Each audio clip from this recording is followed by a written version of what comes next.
two thugs who killed two policemen in cold blood met death in this bullet-riddled cab at Dyckman Street and Broadway after a 12-mile chase. In August of 1931, as Prohibition was drawing to a close, Inwood was a bustling neighborhood of northern Manhattan. Dyckman Street, lined with shops, restaurants, and the rumble of the elevated subway, served as the community's main artery. This was Prohibition-era Inwood, and violence was alarmingly frequent. A gangland shooting outside a speakeasy called the Mad Dot Boat Club on Dyckman Street the previous spring had left many residents uneasy. That morning in the Bronx, two men robbed a factory payroll of more than $4,000. As they fled, they hijacked a yellow Monarch taxicab, forcing the innocent cabbie to drive at gunpoint. In that hijacked cab, they raced towards Manhattan, setting off a gun battle that would stretch 12 miles across the city, crossing multiple precincts and endangering countless bystanders along the route.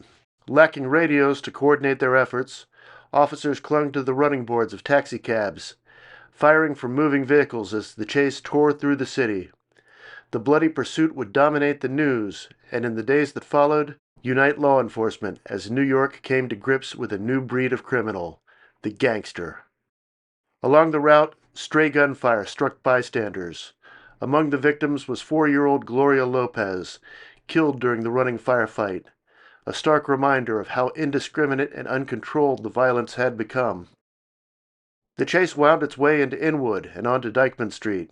Witnesses later recalled people ducking behind cars and doorways as the bullet-pocked Monarch cab raced east, the terrified driver still forced behind the wheel. Teenager Phil Dickens was working a summer job at a hardware store on Dyckman Street when he first heard the shots. The 16-year-old, who lived nearby, impulsively stepped outside to see what was happening. James Cagney's gangster film, The Public Enemy, was still fresh in theaters, and like many youths, Dickens wanted to witness some real-life action. That he was about to walk into a raging gun battle never crossed his mind. The decision nearly cost him his life. Looking up Dyckman Street, the teen watched with saucer-eyed amazement as the hijacked yellow Monarch taxicab, windows shattered, bodywork torn by gunfire, zigzagged towards the Lowe's Inwood Theater. Moments later, the battered cab sputtered to a stop. The gunmen inside scrambled to reload as officers closed in. In a breathtaking police report, Detective William Kiley, who poured lead into the bandit taxi, described the chase's final moments. "I had 4 shots left in my revolver. One of the bandits was sitting on the floor of his car reloading his gun. I let him have the last 4 shots.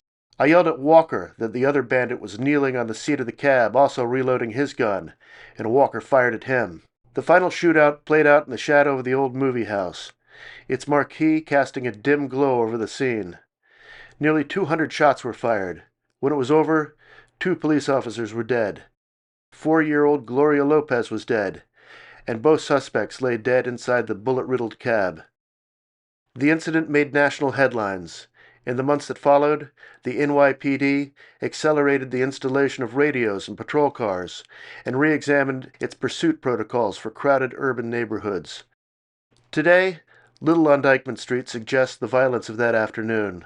The theater's long gone. New storefronts line the block, but the location remains the same. An ordinary stretch of Inwood roadway where, in the final years of Prohibition, one of the area's most dramatic police chases came to an end.